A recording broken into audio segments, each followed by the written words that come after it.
style change. So we'll see how it unfolds for him. Yeah. But it's going to be shocking. It's not the same history there at all. I mean, it's Vegas. No. They've been in the league for, 8 years, 9 years. It's a totally different experience. And, that really, it's amazing the way he's going out here because, again, it's a sign and trade. He was a free agent. He didn't demand out. But you look at it, someone just sent this to me. Fastest player in franchise history to reach 700 career points. Holds the longest point streak in team history. 4th all-time in assists, 5th in points. Tied for 4th in points per game. Like all these things he's got, a local kid, and yet he's leaving. And a lot of people get out. Like we're happy to see him leave because of the way I think he played in the biggest moments. I know. There's a lot of stupid fans being keyboard warriors. But it's not just keyboard warriors, dude. It's a lot of people that aren't on Twitter. It's the guy in the truck driving down the 401 too. It's not just keyboard warrior guy. It's a lot of people. And I think what this is, the reason why I think a lot of people were the reason he's leaving with the amount of vitriol and the reason he's leaving and maybe even being compared to Vince Carter is because it never felt like, I don't know, it never felt like, he really wanted it all for the Leafs, I guess. I don't even know how to formulate this thought. Like, he wanted the money, the access, and all that, but it wasn't like he put it all on the line for the Leafs, or he wasn't willing to take a discount for the Leafs, or he didn't love being a Leaf, and now he wants out. And I think that is what a lot of people take personally.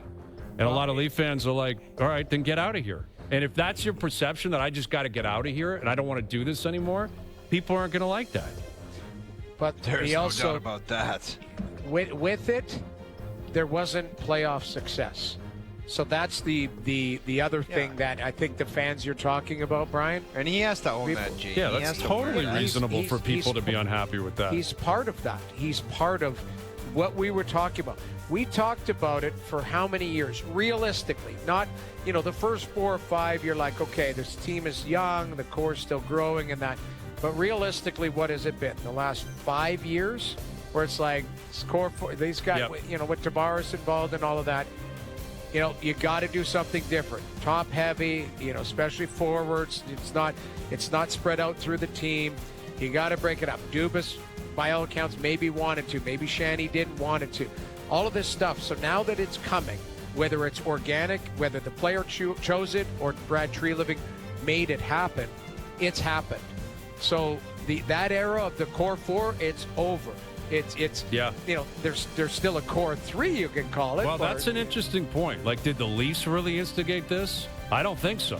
Like, by all accounts, Brad Treliving was knocking on the door of his agent 3 or 4 months ago, begging to negotiate.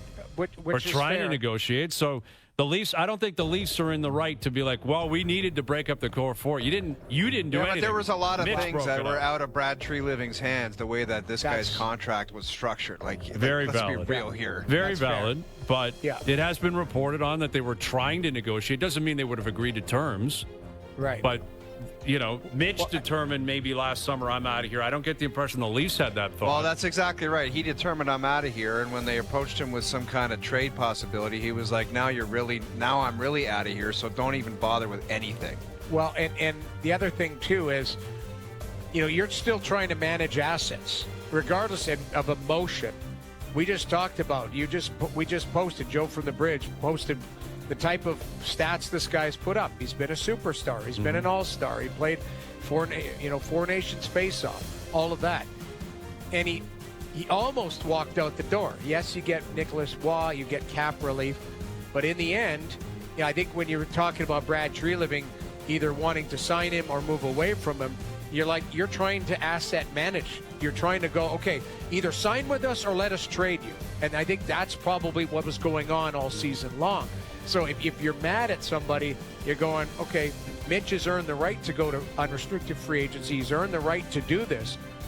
But all along, we don't know if Brad Treliving was going to them last summer saying, let's deal with this now because it's going to be a gong show a year from now, regardless of what happens. And that's, again, you're right. Like, Mitch had the right to do all this. Right. But when you're dealing with fandom, it is irrational by nature. It's fickle by nature. Matt Sundin had the right to say, I have a no movement clause. I'm not going anywhere. Every player does, but that's the reason they signed it. So it's almost like you shouldn't even bother asking them. Right, but this is a separate chat. That's the player GM business chat. I'm talking to fans.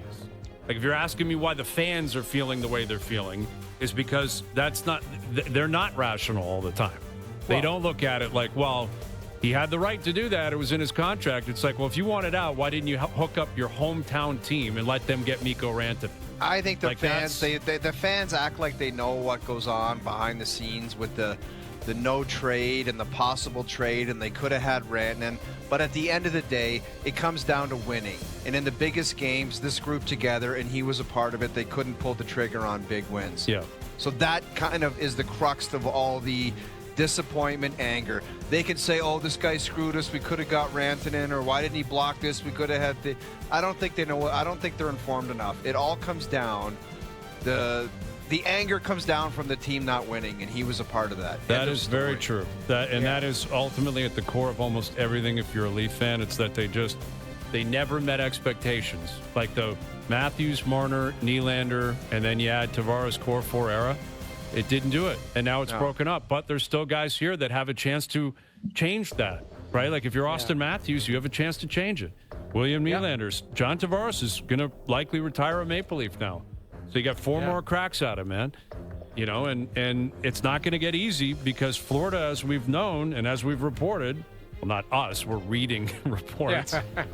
Ekblad is re-signed, 8 years at $6.1 million per, and Brad Marchand is re-signed 6 years at like $5.5 per. So all 3 of them are back. Bennett, Ekblad, Marchand, they're all back. The whole team's returning effectively to Florida. So here was my theory when you're talking about Florida moving forward. You know, a window for the next 4 or 5 years.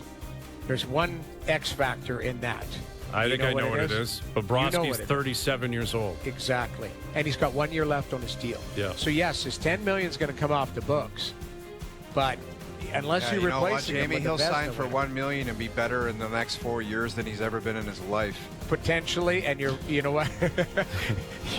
You might be right. Yeah. But that's the thing.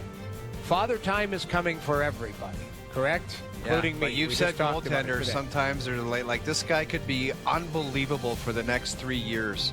Well, unbelievable. Marc-Andre Fleury won a Vezina, I believe, at 37. If it wasn't 37, it was 36. Pekka Rinne won one at 35. Yes, their age. We do talk about mileage. Now, Sergei Bobrovsky in the last 2 years has played 159 games total. That's, regular season and 58 and 23 in the playoffs. This year, 54 and 24.